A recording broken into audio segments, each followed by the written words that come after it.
The princess joyfully thanks the knight for his help and offers to return to the castle. Meanwhile, two boys are walking across the square. One walks ahead, scolding the second, who is loaded with boxes, and demanding to call himself a young master and not a brother. Suddenly the boy drops the boxes and their contents break, angering the elder. Dorothy turns around at the noise and decides to do a good deed before returning and help the boy. While collecting the fragments, the boy injured himself and screamed, and the princess recognizes Eden in his voice. Even more angry at his half-brother, Jonathan swings his hand at Eden, ready to strike. However, he is stopped by Dorothea, who stands between them and shields the boy with herself. At the same moment, Stefan grabs Jonathan's hand, and all he can do is get angry and try to escape from the knight's strong hands. Satisfied with her good deed for the day, Dorothy extends her hand to Eden and helps him up from the ground. The enraged guy, not knowing that the princess is in front of him, is indignant that she dared to contradict the duke's son. Dorothea, who has decided that she will not be evil, silently turns, takes Eden by the wrist and leads him away. The princess thanks Stefan for his help, and the boy is touched by the princess's concern. Eden, upset that she let go of his hand, decides to once again draw the princess's attention to himself and screams. Turning to him, Dorothea notices that his cheek is swollen, but he claims that this happens to him often. Eden asks the princess to stay with her until Jonathan stops being angry.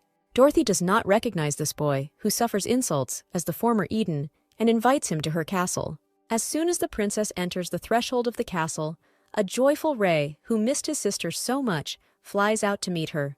Dorothy learns that it is the holidays, and the prince, taking advantage of this, decides to visit her. Ray throws himself on her neck, squeezing and hugging her, and then Dorothy notices that the prince has not arrived alone. Theon stands right in front of her, not hiding his joy at the long-awaited meeting with the princess. Dorothy pronounces his name in surprise. He is glad that she remembers him, and Eden, standing at a distance, closely watches what is happening. Having learned that Ray invited Theon to go to Cerithian together, Dorothea grabs his hand and drags him out of the room. Locked in her room, Dorothy listens to her brother's excuses for missing her and wanting to surprise her. She scolds the prince for creating a disaster by coming without permission and also bringing Theon with him, and kicks them out. Raymond begins to cry. He is upset that she did not answer his letters, and he was worried about her. Angry at Ray's tears, and how they make her look like a villain again, Dorothy grabs the doorknob to leave. However, upon opening it, she finds herself face to face with Theon, who is concerned about the princess's behavior. Dorothea can't stand it and hastily runs away, not paying attention to Theon trying to stop her. However, he catches up with her and grabs her hand. Dorothea stops. Her heart is beating wildly in her chest. She had waited so long for him to take her hand, and now he was holding her, and she was unable to turn around, feeling unworthy. Theon asks her to give him a minute, apologizes for the unexpected visit, and admits that he really wanted to see her. Continuing to hold her hand, he kneels in front of the princess, expressing a desire to get along with her. Tears appear in Dorothea's eyes, because in a past life she so often asked Theon for this, but he did not meet her halfway. Suddenly, the silence between them is interrupted by Eden approaching, complaining of pain in his cheek. Dorothea apologizes to the guest for forgetting about him, takes the boy by the hand, and takes him away to get some medicine. As he leaves, Eden gives Theon a long look, and Theon stares into his eyes in return. Dorothy brings the boy into the room, and asking him to wait for her at the door, heads to the closet. Looking through boxes of medicine, she mentally blames herself for running away from Theon so ugly when he offered to get along with her. Dorothy hands Aiden the bottle, but he gives it to her because he thinks she needs it more since she looks sick.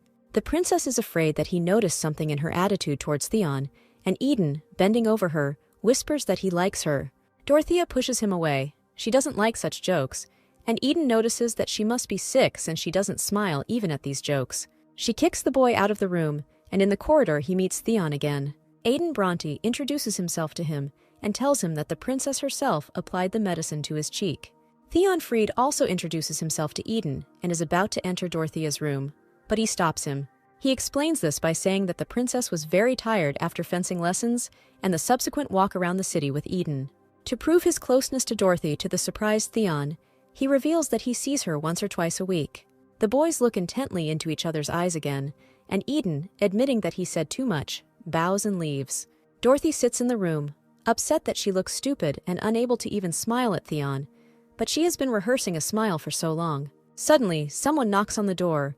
The princess wipes the tears from her face and opens the door. Stefan is standing on the threshold.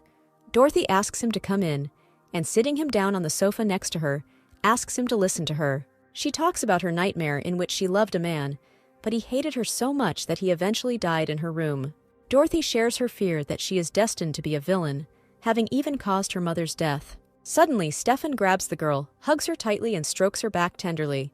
The knight claims that the princess is a kind girl, and she becomes much better and calmer. Nuzzling his shoulder, Dorothy thanks Stefan and mentally asks him for forgiveness for killing him in a past life. Clara, who is looking for the princess throughout the castle, hears sobs behind one of the doors. Deciding that it is Dorothy, the maid enters the room, but sees Ray there, crying, sitting on the floor with his knees drawn up. Raymond is upset that his sister called his arrival a disaster. It seems to him that she hates him. It hurts him that in Dorothy's eyes he looks like a fool, but he was just worried and missed her. Clara is trying to prove to Ray that he cannot be a fool, if only because he studies at the best educational institution in the Empire. The boy admits that he took only 80th place out of 100, and he does not know how to win Dorothea's love. Clara remembers that the princess did not even open her brother's letter, and thinks about how she can reconcile them. She reveals that Dorothy loves fencing, and Ray decides to take part in the tournament to win her sister's attention. Theon enters the room and announces his intention to leave the castle because the princess is ill. Excited, Clara runs to check on Dorothy, leaving the boys to rest in the room. Theon believes that he should not have come, but Ray rushes to take the blame. At this moment, Theon's gaze falls on the bedside table. She notices her handkerchief, which he gave to the princess at the Emperor's reception. He was sure that she had thrown him away, but now hope glimmers in his soul. Night has fallen, and Dorothy, suffering from insomnia, goes out onto the balcony to breathe and listen to the silence. She looks at the stars and fiddles with Theon's handkerchief in her hands, wondering if it would be better to give it to its owner. A sudden gust of wind snatches the handkerchief from her hands, and Dorothy does not have time to catch it. Leaning over the railing, the princess sees how Theon, who was walking through the garden at that moment, picks up the fallen scarf. The girl blushes with embarrassment and hurries to say that she was going to return the item to its owner. Finally, Dorothy smiles, and Theon, complimenting her smile, asks her to stay on the balcony. He tests the tree for strength and begins to climb it, getting closer to the princess's balcony. Now he is already sitting, dangling his legs, on a tree, face to face with Dorothea, and thanks her for waiting for him. The girl can barely hold back her tears, because it was he who always ran away from her in a past life, and now she thanks her for not running away. The princess extends her hand to him and asks him to climb up to her, because sitting on a branch is not safe, and she is afraid for him. Theon cannot understand Dorothea, but he extends his hand to her and lowers himself from the tree onto the balcony. The boy thinks that the princess is uncomfortable with him, but she hastens to dissuade him from this. He admits that he missed her, but didn't write letters because he thought she didn't love them, and now he's very happy to be around. Dorothy's heart is pounding. It all seems like a dream to her, because he has eluded her so many times in the past. Theon admits that he likes to walk at night, and this is likely due to the fact that he belongs to the Freed family. Dorothea remembers how, in his previous life, he liked to stay up late and take a nap during the day. Theon wishes the princess good night and hands her his handkerchief, which he picked up from the ground under the balcony. Dorothy thanks Theon because she had never received gifts from him before. Returning to the bedroom, the girl clutches a handkerchief in her hand. Feelings overwhelm her. However, she pushes these thoughts away by reminding herself that Theon belongs to Julia, and she wrote it down as a rule in her notebook. The next morning, Dorothy wakes up to the morning silence being broken by the scream of Clara, who has learned that the princess has signed up for the tournament. Trying not to reveal the true cause of her anxiety, the maid worries about the disaster that will happen if Ray and Dorothy clash in the tournament. And now the time has come for the competition. The princess, accompanied by Clara, Stefan, Ray, and Theon, comes to the square. Brother and sister look at each other and understand that both came not to root for each other, but to fight. Dorothea decides not to give up what she wants just because of Ray. She prepares for the competition without worry.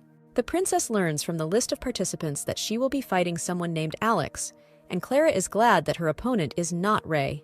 Apparently, the participants were distributed evenly so that older guys would advance to the next round. Since the tournament is organized by the Bronte family, Eden is also in the square and hears the conversation between Dorothy and the maid. Having learned that the princess has a very strong opponent, he asks his father to change the distribution to guys with similar physical characteristics. Eden explains this as trying to make the tournament interesting for the spectators, and the Duke praises him for his initiative. Upon learning that the distribution has changed, Alex assumes that Dorothy was afraid of his strength. The princess is confident that she can defeat the braggart and challenges him to fight her on the tournament field. Dorothea asks the organizers not to change the distribution table and leave everything as it was originally. The competition begins, and Raymond is the first to be called to the battlefield. He is excited and looks for his sister in the crowd. Noticing her, he waves to her with the hope of support, but she does not pay attention to him. The signal sounded, the opponents came out opposite each other. Raymond took up his weapon. Dorothy notices how his gaze changes, which always changes at important moments, although he usually acts like a naive fool. Only a minute had passed since the start of the battle, and Raymond had already knocked down the enemy, disarming him. Dorothea, not paying attention to her brother's joyful exclamations, concentratedly heads to the field where the enemy is waiting for her. Eden is worried when he sees that the distribution has not been changed, because Alex is larger than the girl and could hurt her. The competition begins, and Dorothea, looking into the eyes of her surprised opponent, only regrets that the sword in her hands is not real. Taking advantage of his slowness, she disarms Alex, who is trembling either from anger or from surprise. Dorothea is announced as the winner of the second round, and the admiring crowd whispers, wondering who she is. Theon, who watched the fight with bated breath, cannot take his eyes off the princess. Raymond admires Dorothy's talents, and she asks him not to show in public that they know each other. The prince is upset. Theon approaches him, and the boys talk about a possible meeting between brother and sister in the finale. They both advance unopposed to the finals, and in the semifinals, the princess will have to compete with another newcomer, Joy. Dorothy looks at the boy who really wants to win, and he seems familiar to her. Having started the competition, the princess recognizes him as the same boy who left vegetables on the threshold of her castle. However, his abilities are not enough to defeat Dorothy, and he falls to the ground, upset that he will not be able to receive the prize. He is angry because he could live on this money for a whole month and was even ready to sell his life for it. Dorothy thinks this is stupid and advises Joey to find her if he ever has to sell his life for money, finally telling him that the potatoes he brought were very tasty. And finally, the final, in which Raymond and Dorothea Milaneo will compete with each other. Standing in front of his sister, Ray offers to give her first place without a fight, but Dorothy tells him not to dare give in. The princess does not like that everyone around is confident in her victory. She does not want to look like a weakling in the eyes of others. Clara doesn't know which child to root for because she's worried about both of them. Dorothy gets hit in the arm and experiences severe pain, but immediately pulls herself together. Raymond is very worried that he hurt his sister and asks for her forgiveness. Dorothea becomes angry and demands that the prince concentrate and continue the competition. Ray is at a loss. He can't continue to compete with his sister like this. Noticing that he is giving in, Dorothy throws down her sword and leaves the tournament field. Excited, Ray hurries after her, followed by the event organizer. Not noticing the rope holding the tent under his feet, he stumbles over it. The structure begins to fall apart, and the beams are already sloping over Dorothy's head, who is stopped and is angry at Ray running after her. The next moment, everything happens too quickly. The princess sharply pushes away her brother, who ran up to her, and now she was lying on the ground, and her right hand was pressed to the sidewalk by a large wooden pole. Eden and Theon, who were watching what was happening, frightenedly rushed to her aid. Dorothy, with her arm in a bandage, stands in front of Clara and Stefan, who scold her for being so careless. She thinks that when they are both in danger, it is more important to save the prince. But Clara and Stefan think that the princess is more important to them. Dorothea thanks her devoted servants for such words. She is touched by their concern. At this very time, Raymond cries sadly, admitting that his arrival actually turned out to be a disaster, as his sister said. Theon, coming up from behind, calls out to his friend, but he is sobbing so selflessly that he does not hear him. The boy decides to leave the prince alone and goes out into the hall of the Bronte estate, where they all went to bandage Dorothy's broken arm. Eden stands nearby by a column, resting his head in his hands and obviously thinking about something. Noticing Theon, he expresses to him his assumption that Dorothy is uncomfortable in his presence and hints that he needs to leave.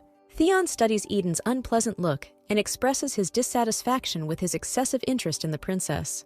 The boy does not deny this and admits that he really likes Dorothea. Bronte quips that Theon should be familiar with this feeling, because he has a beloved Julia. Theon denies the rumors and claims that he and Julia are just good friends. Dorothea thanks the Duke of Bronte for his help in her treatment. Leaving the castle, she notices, not without pleasure, his brother George next to Eden, who bows to her, recognizing her as a princess. Eden wanted to say so much to Dorothea, but she left without even looking at him. The sun is slowly setting behind the horizon. and the imperial carriage is taking the prince